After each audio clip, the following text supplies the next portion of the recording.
Despite the disorienting start to Bloodborne that leaves us wondering who we are, where we are, and what we're supposed to be doing, the game begins with a somewhat straightforward directive, as given by our presumptive guide, Gehrman. You're sure to be in a fine haze about now, he says, but don't think too hard about all this. Just go out and kill a few beasts. We happily comply with Gehrman's instructions, knowing virtually nothing about the quarry of our hunt. It's only after we reach Old Yharnam and befriend Djura that he gives us one of the game's most significant revelations. The things you hunt, they're not beasts, he says. They're people.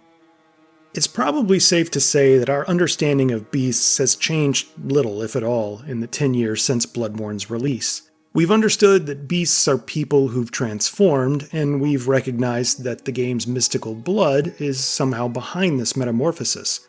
But after recently examining the game with a new perspective, I genuinely believe that for 10 years we've overlooked or misunderstood critical elements that paint a significantly different picture about the nature and origin of beasts. And I believe the key to unlocking this mystery is Bloodborne's most important beast. It's Laurence.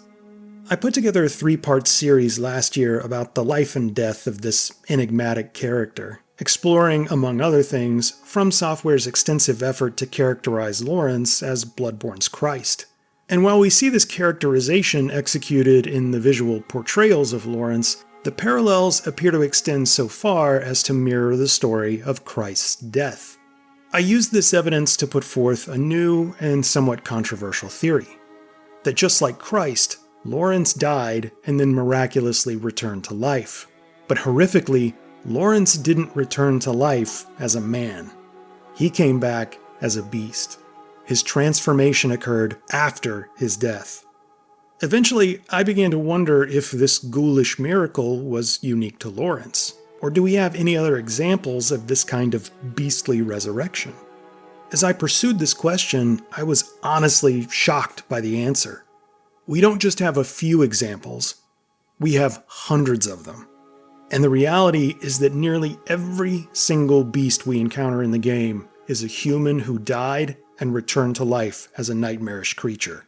I don't mean that metaphorically or symbolically. I mean that within the game's lore, beasts are actually humans who died and returned to life as these creatures. The signs are everywhere. But just like with Laurence's story, they aren't superficial. They're buried in the details.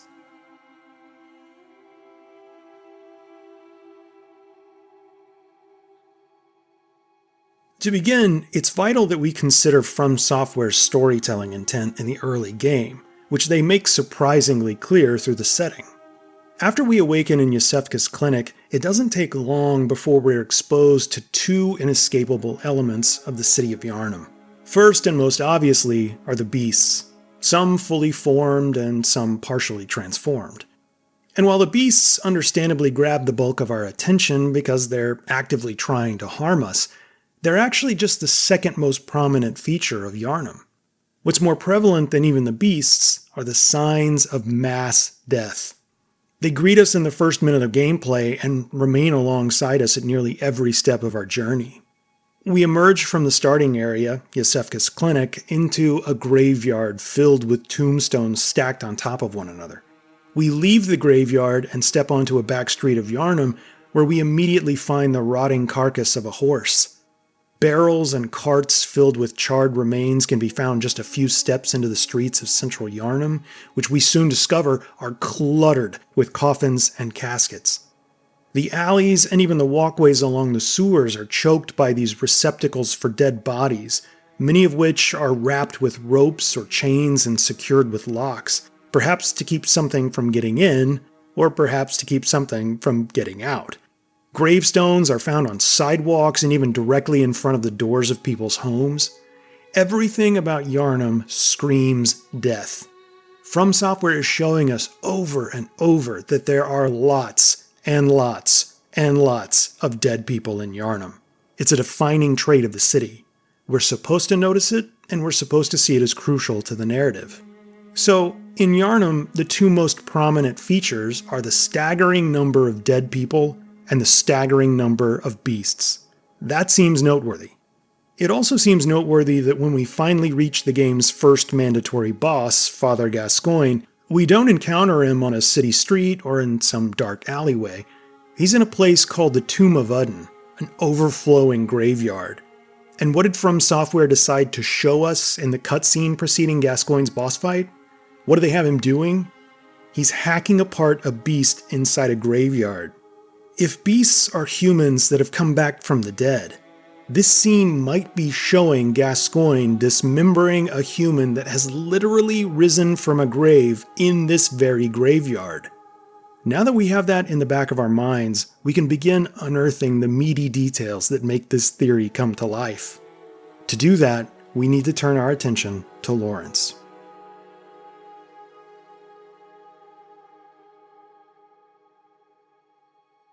Although he's arguably Bloodborne's main character, there's remarkably little information we receive in straightforward fashion about Laurence.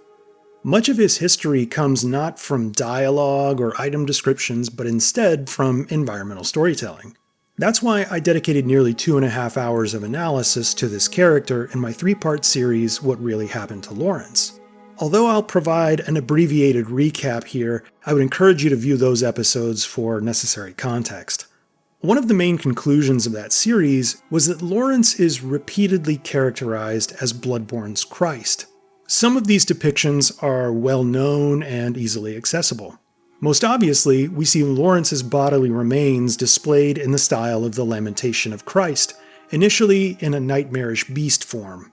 But arguably the most valuable environmental asset related to Laurence, which we discussed in Part 3, is almost invisible to the player. Hidden behind the altar that holds Laurence's remains in both the Hunter's Nightmare and in the waking world, we see a depiction of his dead human body, implying that Laurence died as a man, but somehow returned to life as a beast.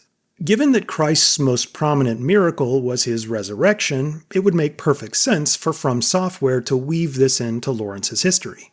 As we also saw in that episode, the human remains that are shown in the altar display in the Church of the Good Chalice don't just belong to some nameless side character. They're Laurence's human remains, prepared in a shroud for burial. One of the main factors that helped us make that determination is From Software's thematic repetition. Just as with the other representations of Laurence's bodily remains, this installation portrays Laurence as a Christ-like figure. The Bible tells us that 3 women remained by the cross as Jesus was crucified, and they later came to his tomb, where they discovered his body had vanished and that Jesus had arisen from the dead. Religious artwork repeatedly shows these 3 women, commonly known as the 3 Marys, observing Jesus' crucifixion and resurrection. Similarly, we see Laurence's remains prepared for burial in a shroud, surrounded by 3 female figures. If we have here a dead human version of Laurence on this church altar, and we have the beastly remains of Laurence on the altar of the Grand Cathedral, then clearly this beastly transformation must have happened after Laurence died. He died a man, but resurrected as a beast. We also took time in Part 3 of What Really Happened to Laurence to examine the stone relief found directly below the altar in the Church of the Good Chalice. We see that the dead man at center, a man we can conclude is Laurence, is surrounded by a large crowd, which tells us that Laurence was highly revered by the people of Old Yharnam. The likeliest explanation for this reverence is that Laurence was the bringer of this mystical blood, which later became known as the healing blood and the centerpiece of the healing church. The symbolism heavily implies that Laurence was the savior of Old Yharnam, because he was viewed as a healer.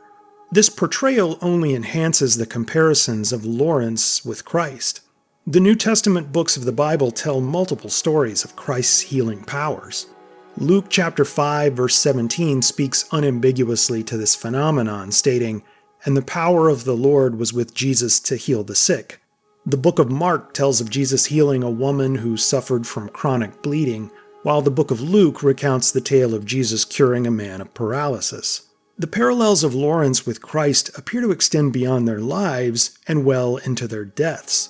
And it's not just the visual depictions either. Much more importantly, it's the events surrounding their deaths.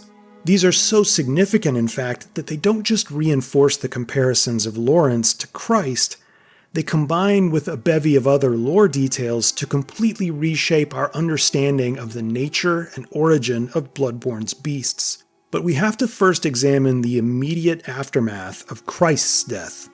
In the New Testament, the Gospel Matthew recounts Christ's crucifixion and death. Beginning in chapter 27, verse 50, Matthew writes, "And when Jesus had cried out again in a loud voice, he gave up his spirit," meaning he died. At that moment, the curtain of the temple was torn in two from top to bottom. The earth shook, the rocks split, and the tombs broke open. The bodies of many holy people who had died were raised to life. They came out of the tombs and went into the holy city and appeared to many people. These verses tell a story of the dead rising from their graves following the death of Christ and appearing to people throughout a holy city. Could the events of Bloodborne, specifically those surrounding Laurence's death, be mirroring this mass resurrection event following Christ's death? In short, absolutely. As we'll see, it's exactly what happened in Old Yharnam and the outbreak of beasts. But to demonstrate what happened in the beginning of Yharnam's history, we have to work backward from the event that might prove to be the end of Yharnam's history.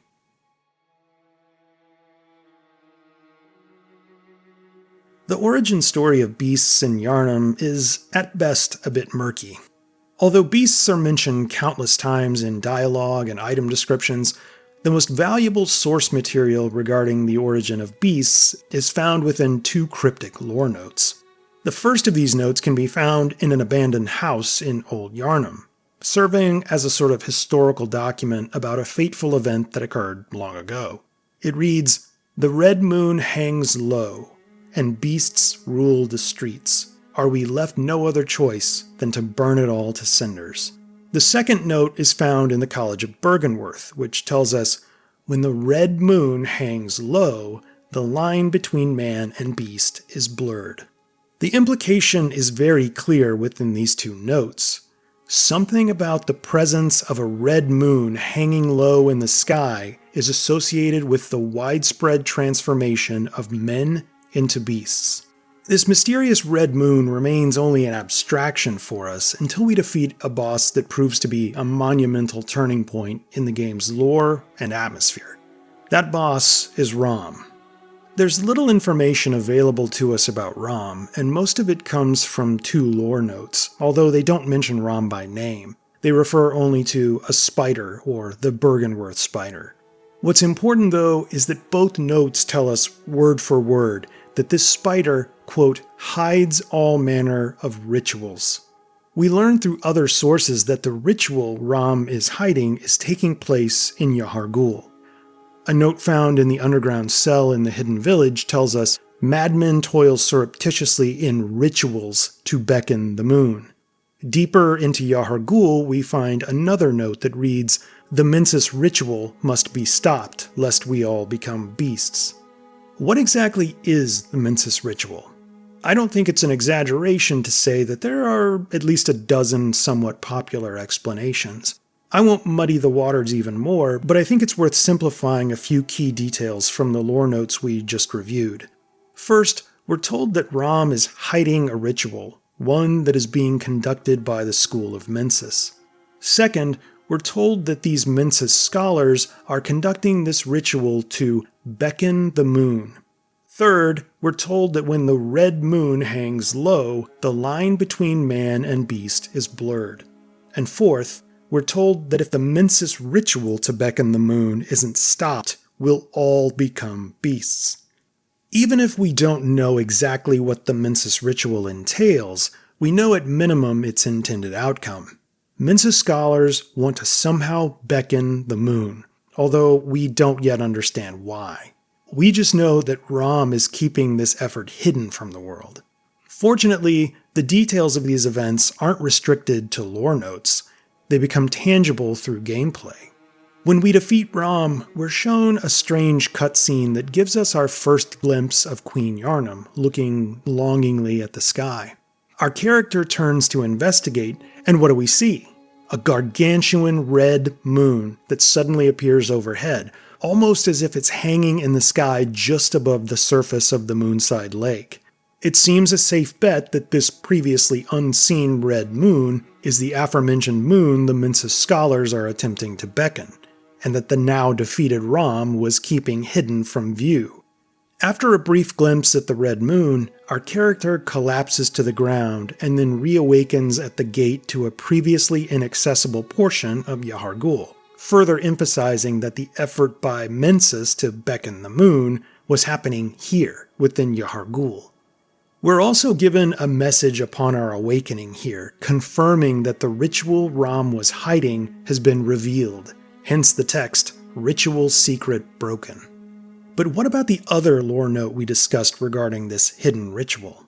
It told us, the Mensis ritual must be stopped, lest we all become beasts. Now that we've laid all the cards on the table, we can piece together a bit of information. We know that Rom was hiding a ritual, and by killing Rom, we've broken the secret and revealed the red moon. We also know that the Mensis ritual was an effort to beckon this moon. If we know that the Mensis ritual is ultimately going to transform men into beasts, then we have to conclude that the red moon must somehow be responsible for this beastly transformation. All of that might very well be common knowledge, but there's far more significance to it than we know. With those fundamental lore details established, we can finally break some new ground. It's time to demonstrate how this beastly transformation is in fact a glorified resurrection of the dead.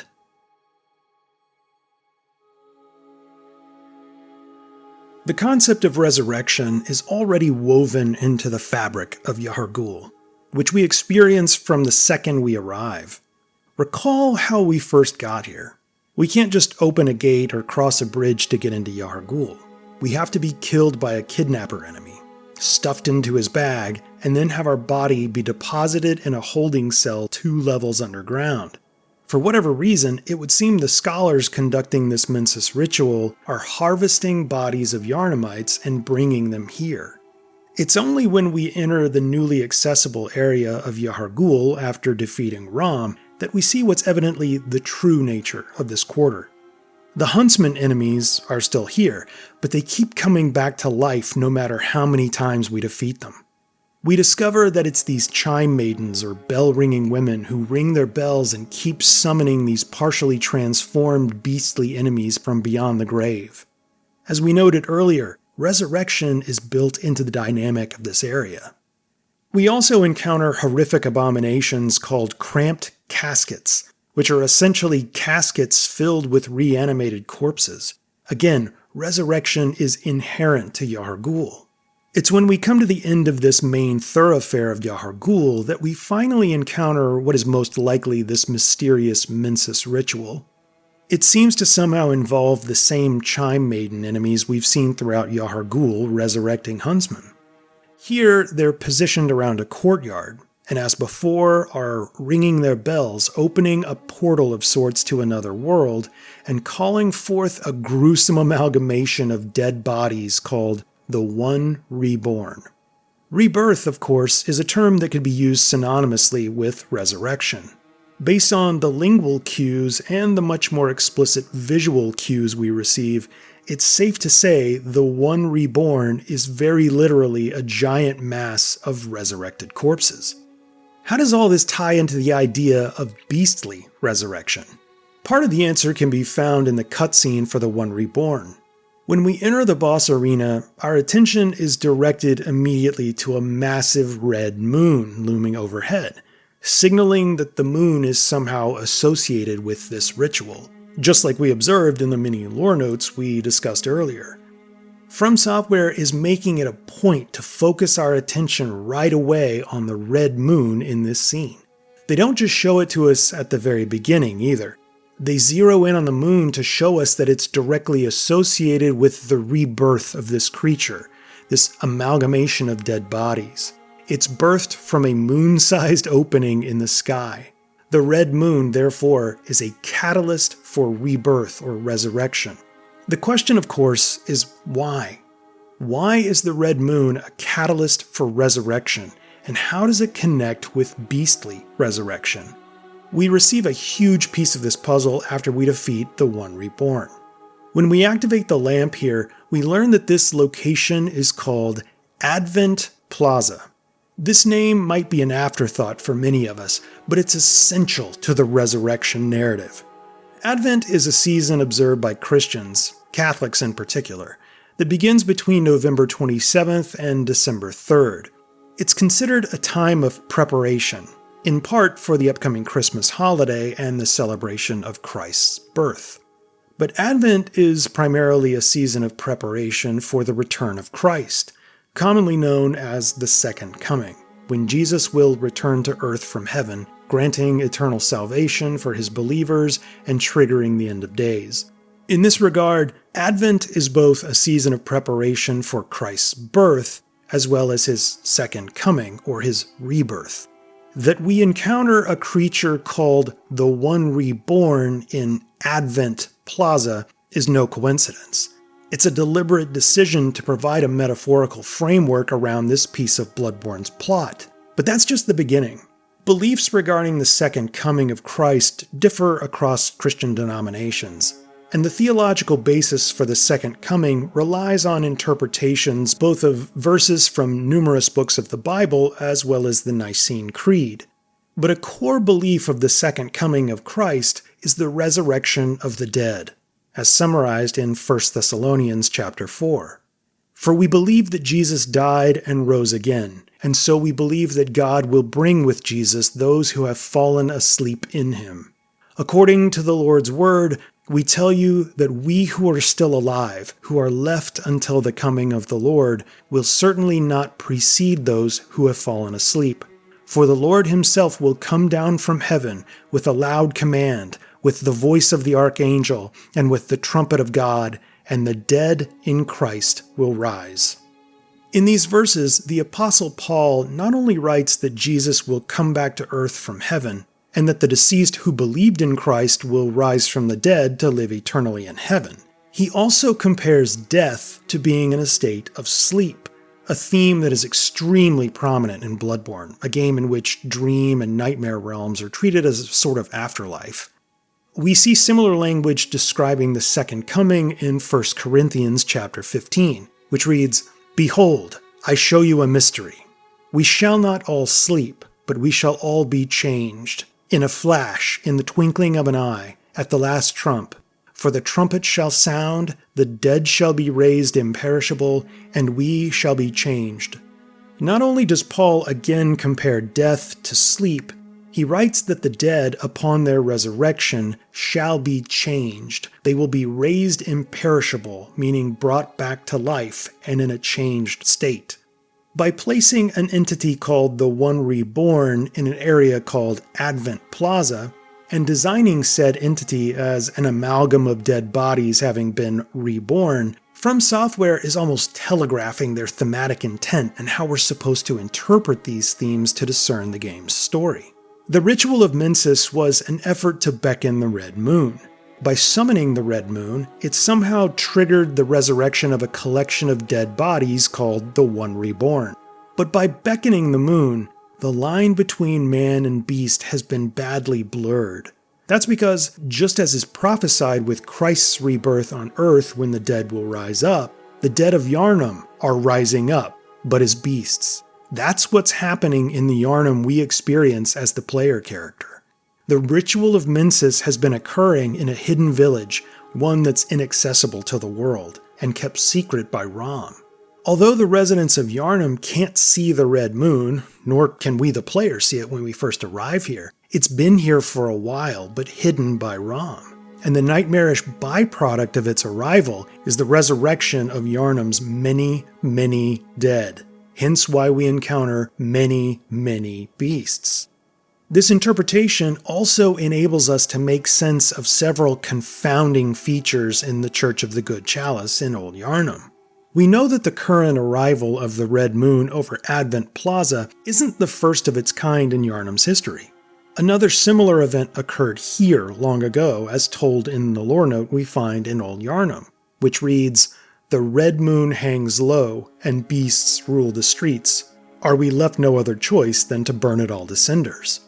The arrival of the Red Moon over Old Yharnam was accompanied by an outbreak of beasts. They ruled the streets. If we're to believe that beasts are people who have returned from the grave, but in a transformed state, what signs or symbols of resurrection accompanied this mass resurrection event in Old Yharnam long ago? Do we observe explicit, deliberately chosen imagery and language with this event as we do with the event taking place in Advent Plaza for the One Reborn? In a word, absolutely.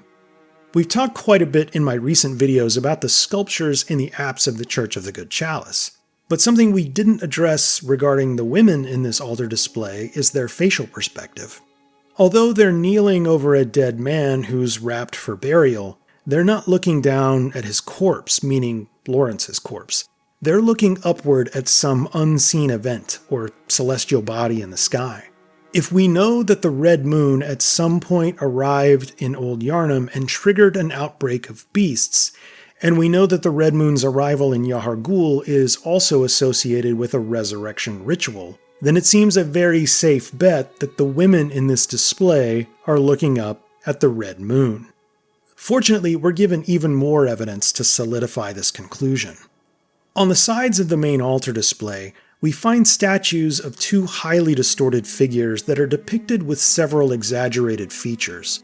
Most notable of these features is their dramatically enlarged noses, as if to imply that the event depicted in this scene included a noteworthy scent.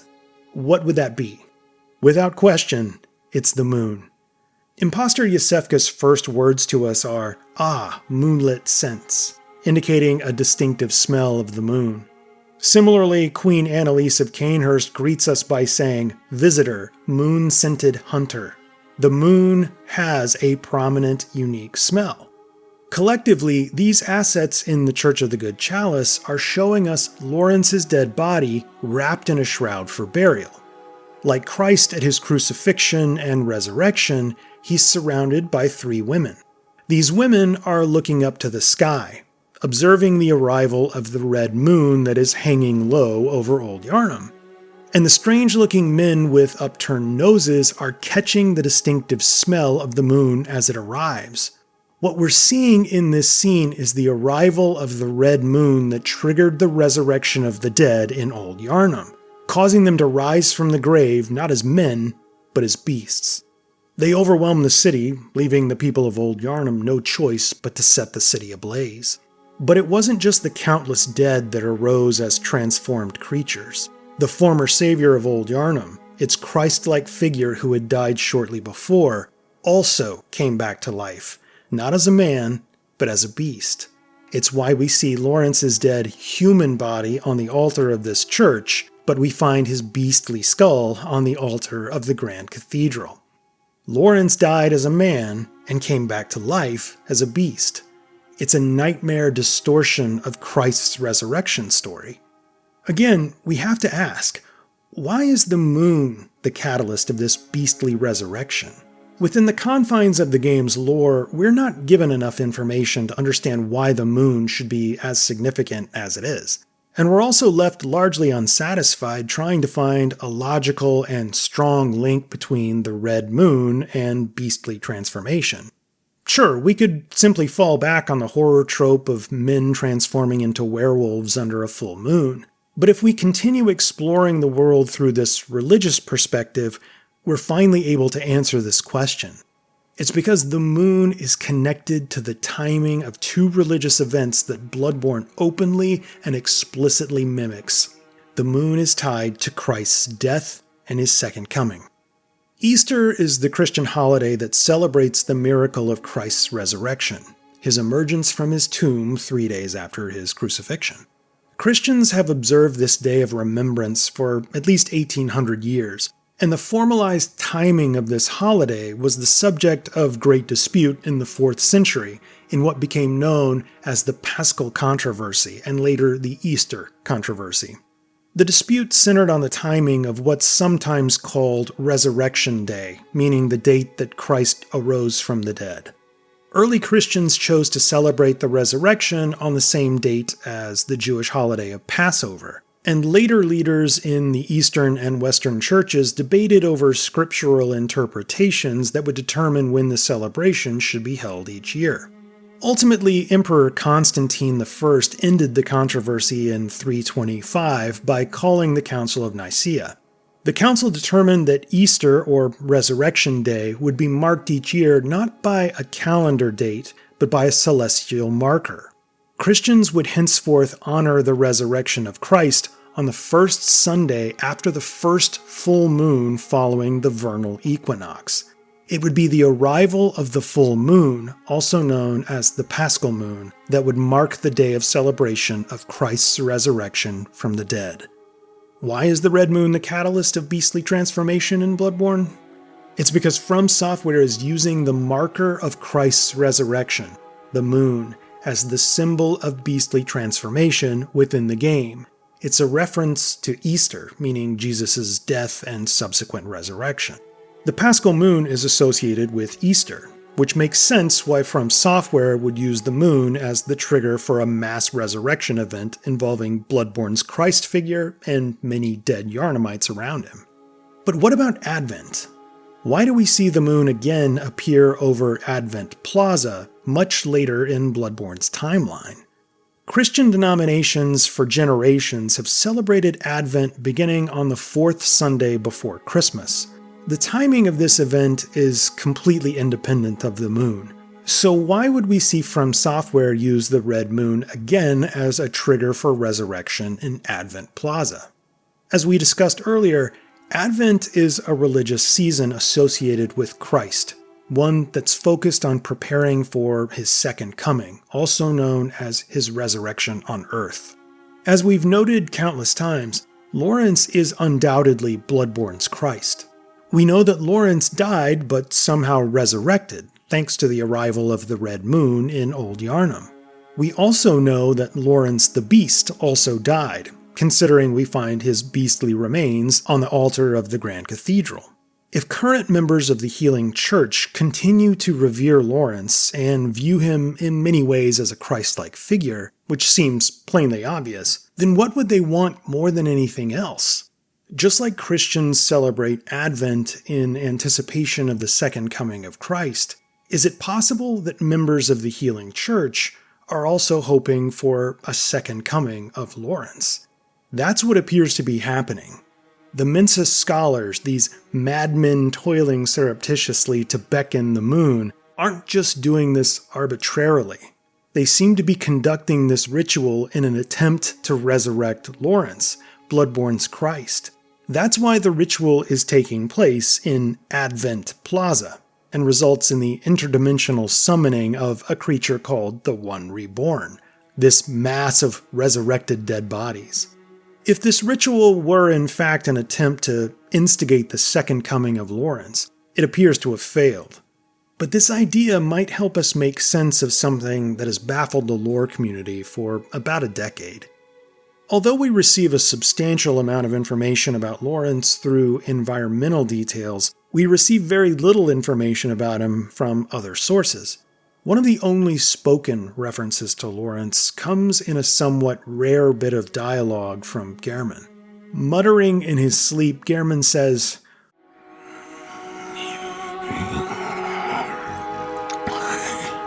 "Oh, Laurence, what's taking you so long? I've grown too old for this. Of little use now."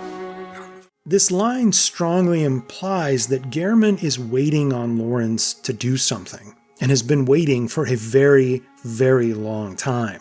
What could that be? Based on the context surrounding Laurence, I think Gehrman is waiting for Laurence's resurrection, his second coming.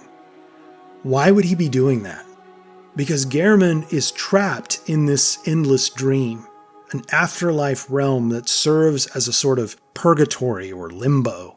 And if it's anything like Jesus' second coming, Laurence's return would trigger the liberation of the living and the dead who believed in him and are awaiting his return.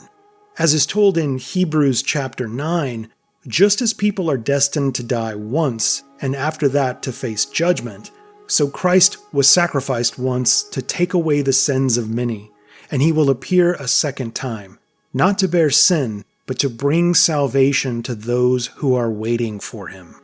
Gehrman, it seems, can only be freed from the dream by death or Laurence's return. I hope to address this much more in a future episode.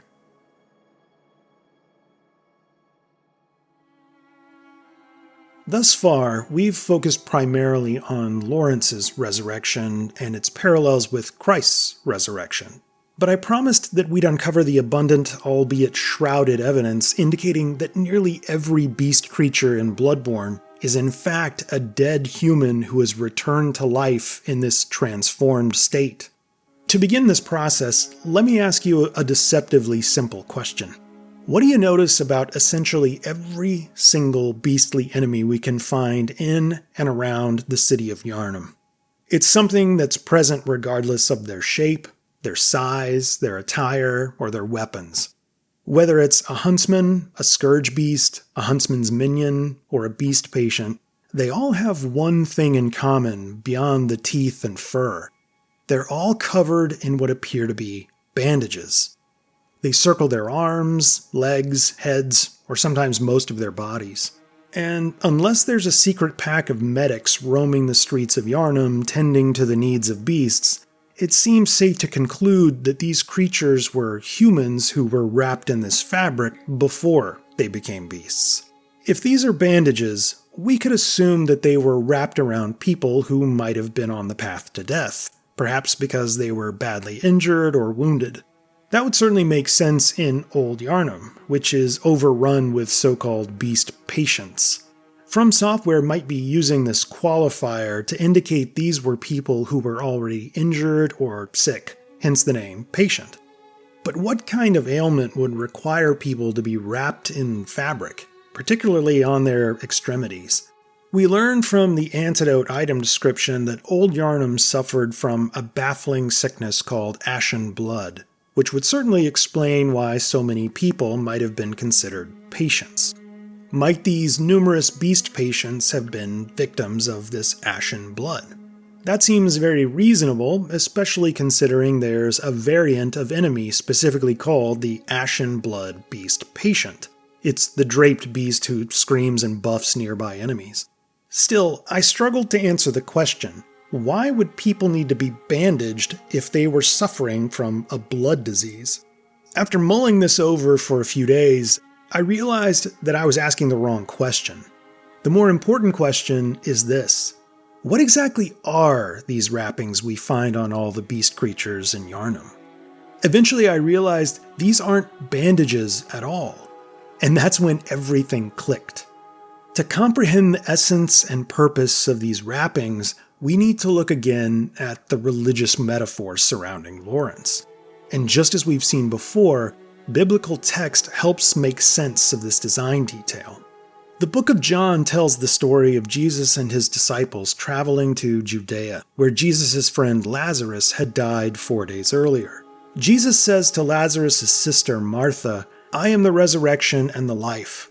The one who believes in me will live even though they die. And whoever lives by believing in me will never die."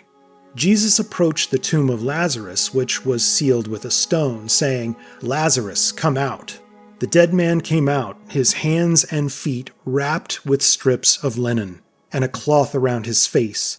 Jesus said to them, "Take off the grave clothes and let him go." Classical and Renaissance art depicting the resurrection of Lazarus shows his hands and feet wrapped in linen strips, and with a cloth or shroud around his head and body, which was standard Jewish burial practice of the time.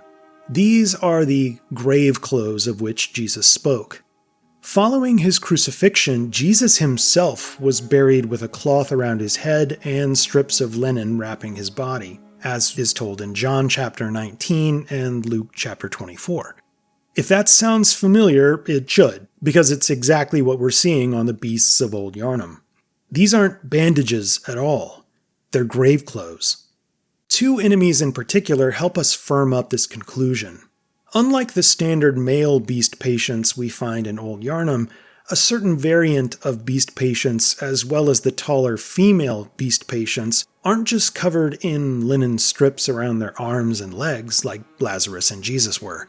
They're also draped in some sort of cloth, which clearly isn't a piece of attire. It doesn't have any sleeves, stitching, or accents. That's because it's not a piece of attire, or even a bedsheet. It's a burial shroud hanging over their faces, just as we see in religious art showing the resurrection of Lazarus.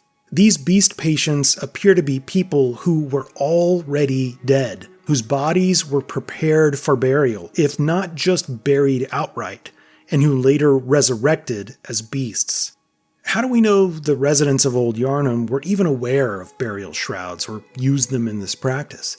The sculpture in the Church of the Good Chalice in Old Yharnam tells us so, as does the sculpture in the Tomb of Udden. Bodies prepared for burial in Yharnam were wrapped in shrouds. It would be ideal if we could find an example that shows a sort of before and after picture. Something that shows a person or group as human and then later shows them having arisen from the dead as beasts. Although we're not handed anything on a platter, we're given at least two examples that come as close as possible to confirming the beastly resurrection. Earlier in this episode, we spoke briefly about the two unusual figures shown on the sides of the altar in the Church of the Good Chalice in Old Yharnam. Given their placement in a church, I had always assumed that these two figures were supposed to be clergymen or soothsayers of some kind. But now that we can view this scene and the circumstances surrounding it through this lens of resurrection, I think it allows us to decipher their placement and design. Aside from their embellished facial features, what's noticeable about these two figures? Just like the beasts we encounter throughout the game, we can see that both of these figures are covered in wrappings or bandages, which we now recognize are burial linens. We previously noted that the women in this scene are looking upward at the sudden arrival of the red moon, which triggered the beastly transformation, meaning the dead of Old Yharnam rose up from their graves, having been transformed into beasts. These two oddly shaped figures are exemplars of this phenomenon. These aren't living beings. These are dead humans shown rising from the grave after catching the scent of the red moon. And given their attire and their body distortion, we can make a profound conclusion here. These aren't just any beasts. These are beast patients before they transformed. Just like the enemies we find throughout this very region of Old Yharnam, these two men are covered not just in burial linens, but in a shroud. It covers their backs and extends over their faces, just as we see with the beast patients throughout the Old City. This scene is a depiction of the moment of their resurrection and transformation into beasts, hence the strange distortion of their features, and not just their noses, but their bodies as well. Their torsos are in this process of elongating. And they're not the only ones to whom this applies. Walk anywhere in Yharnam, and what do you see in the statues littering the city? You find sculptures of figures in grave linens, faces hidden in burial shrouds, whose bodily features are completely out of proportion. These are depictions of the moment of beastly transformation of the resurrected dead. How do we know they're dead? Well, if the linens and shrouds weren't enough, then the messengers clinging to their feet are the telltale sign. When did the messengers visit us, the player character? They showed up in the game's introductory cutscene. After a beast tries to lure us into the depths, seemingly to trigger our own beastly transformation, it bursts into flames as the messengers emerge to deliver us to the hunter's dream. This suggests that we're not dreaming or hallucinating in this cutscene. We appear to have died on the operating table after receiving the transfusion. The angelic messengers carried our spirit to this afterlife realm. They're shown here in these statues in Yharnam to signify their connection with the deceased. These are messengers who appeared to the dead at their moment of transformation, just like they did for us in the opening cutscene. But unlike our moment of resurrection, it appears that the inner beast won the battle for these poor souls. I believe these statues are some of the strongest evidence we receive regarding the true nature of beastly transformation, meaning the resurrection of dead humans as beasts. But there's a standalone example that I believe rises above all others, and perhaps more than any other evidence we receive in the game. This example is hidden in plain sight.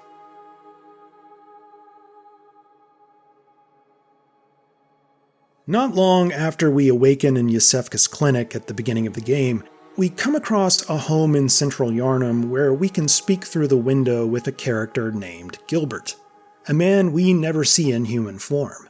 From a storytelling perspective, Gilbert plays a largely expository role, giving us modest bits of information that advance the narrative. We learn that Gilbert is a fellow outsider, a desperate man dying from an unknown illness who came to the city seeking its special healing blood. He doesn't know a great deal about the city or the inner workings of its healing church, but he gives us what little information he has. And as we return to speak with him in our early progression through the game, we learn that his condition is rapidly worsening. From Software makes it a point to tell us just how dire Gilbert's condition truly is. They don't just do it once, they do it repeatedly. In our first interaction with Gilbert very early in the game, his dialogue includes the line, "I don't think I could stand if I wanted to." Gilbert is extremely weak, to the extent that he's essentially paralyzed. We can also ask him about the term pale blood that we find on a note in Yusefka's clinic. In his response, Gilbert's dialogue ends with him coughing profusely. This coughing only intensifies as we advance in gameplay, making clear that Gilbert is extremely sick, weakened to the point of paralysis, and only getting worse by the minute. Gilbert eventually lays bare the severity of his condition in the bits of dialogue we receive after reaching Cathedral Ward, and then again once we defeat Vicar Amelia. Coughing his way through his words, Gilbert tells us, "I'm afraid I may not be of help for much longer." He goes on to say, "You needn't concern yourself with me. I'm afraid I'm of little help now. What afflicted me was incurable, but this town gave me hope. Their strange blood bought me time. I was most fortunate, unharmed by the plague of beasts. I can even die human." Gilbert is on death's door and he knows it. He's suffered from what he tells us directly was an incurable disease, and even the special healing blood of the healing church couldn't save him. It only bought him time. Eventually, after we defeat Rom, we can return to Gilbert's window in central Yharnam, where we discover that this terminally ill man has transformed into a beast, specifically a beast patient, and is broken out of his home through the window. We're led to believe that Gilbert's words proved tragically false. Although in his final moments of life he had taken solace in the preservation of his humanity, we're led to believe he didn't die a human as he had anticipated. It seems he remained alive only long enough to transform into a beast. When Gilbert tells us, "I can even die human," and then we later discover he's transformed into a beast, it's easy to conclude that this dialogue was crafted for bitter irony, intended to emphasize the sorrow of Gilbert's tale and really nothing more. But what if that's not true? What if this side character, literally the first character with whom we can speak, is here not just to provide some sort of emotional story arc, but instead to serve as an exemplar of post-mortem beasthood? If that's true, then Gilbert's dialogue appears to have been a massive red herring. While that's persuasive on its own, there's one other major detail that appears to confirm that Gilbert died as a man and returned to life as a beast. It's the timing of his transformation. Although Gilbert is slowly dying throughout the early game, we find him in his beast patient form at a specific juncture that is in no way arbitrary. We find his beastly version only after we defeat Rom. It's only after the arrival of the Red Moon, Only when the red moon hangs low and the line between man and beast is blurred. Gilbert died while we were busy searching for Byrgenwerth and then killing Rom. After the red moon appeared, Gilbert came back to life as a beast.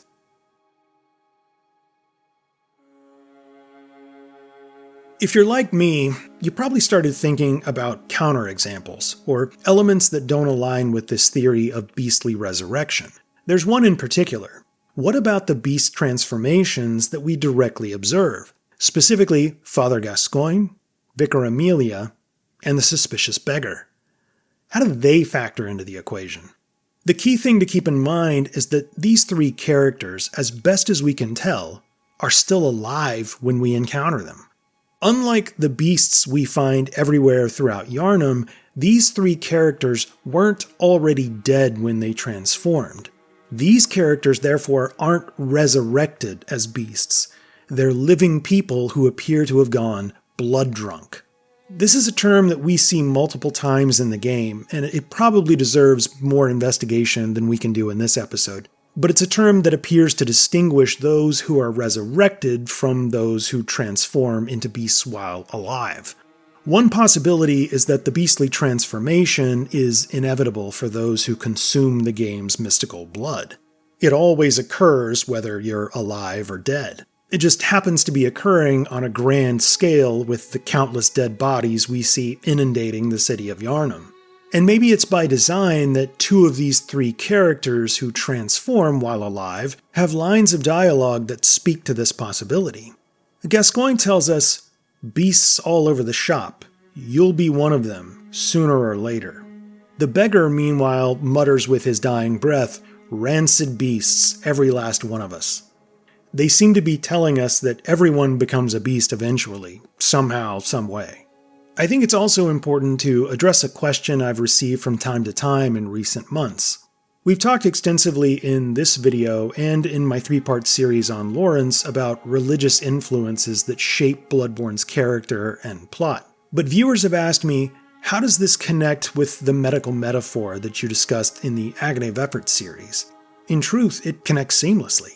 In that series of essays, and in other supplemental projects I've done, I talked extensively about the imprint of real-world medical history on Bloodborne.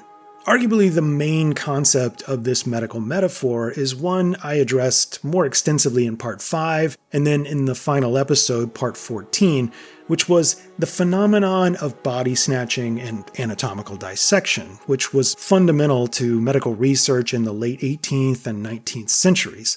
I argued in those episodes that the scholarly figures of Bloodborne are an allusion to the real-life anatomists of Great Britain, the medical scholars who often relied on paid goons known as body snatchers to dig up bodies from fresh graves and deliver the corpses in bags under the cover of darkness to anatomy workshops where researchers or surgeons could dissect them, often as a means of training medical students. Bloodborne's beasts, meanwhile, are a metaphor for cadavers, the bodies dug up from graves and then carved up for medical research.